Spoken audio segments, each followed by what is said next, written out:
Hai, gue Rangga dan ini dia keyboard gaming MK3 chip Cyvalcon dari Armageddon.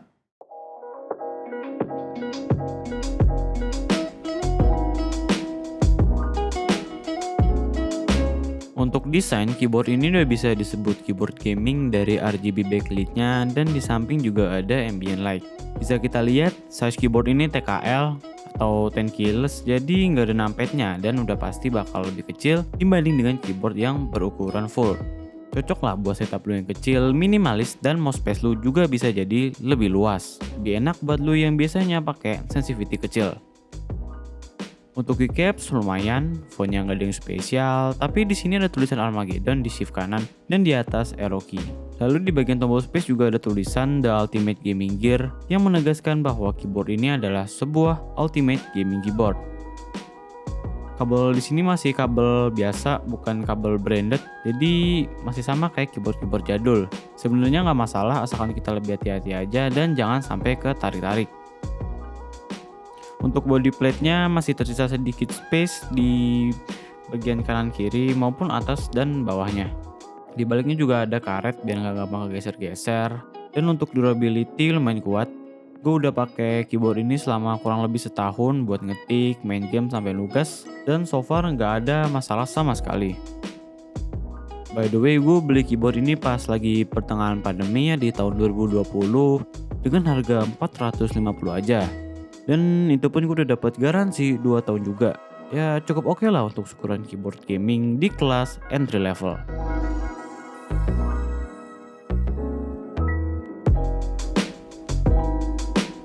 Untuk fitur, keyboard ini mempunyai 11 animasi untuk RGB backlit-nya. Bisa diganti-ganti dengan mencet tombol ekor lampu di sebelah sini.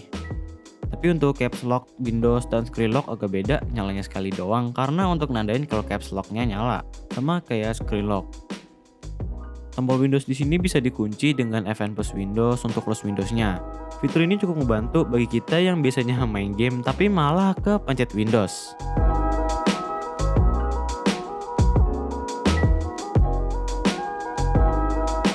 By the way, tadi gue udah sempat mention kalau gue beli keyboard ini pas lagi pertengahan pandemi. Dan yang unit gue dapat itu menggunakan Otemo Blue Switch.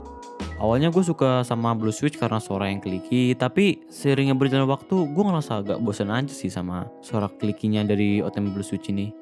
Dan akhirnya gue putusin buat ganti ke Red Switch yang menurut gue punya karakter lebih kalem dan linear.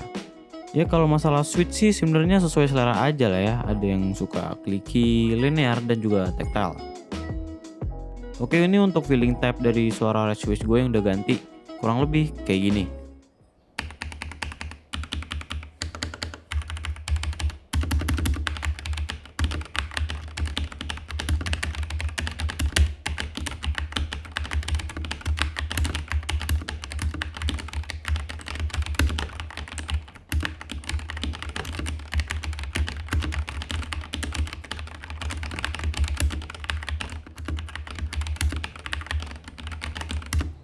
Beberapa kekurangan dari keyboard ini salah satunya masih nggak ada software untuk custom tombol game atau macro recording dan RGB untuk LED backlit-nya.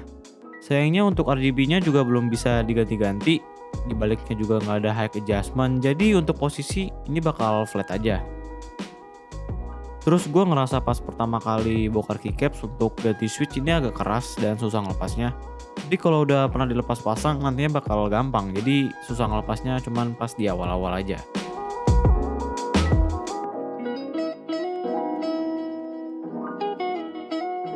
Pengalaman gue pakai keyboard ini menurut gue enak sih untuk main game yang gak ada delay. Gue juga nyaman sama size yang gak terlalu besar. Tapi balik lagi itu selera masing-masing. Ada yang suka mechanical, membran, terus juga switchnya apa. Ya sesuai selera aja lah. Tapi gue bisa bilang atau rekomendasiin kalau keyboard ini bakal lebih cocok untuk lu yang pengen keyboard gaming mechanical dengan ukuran yang gak terlalu besar.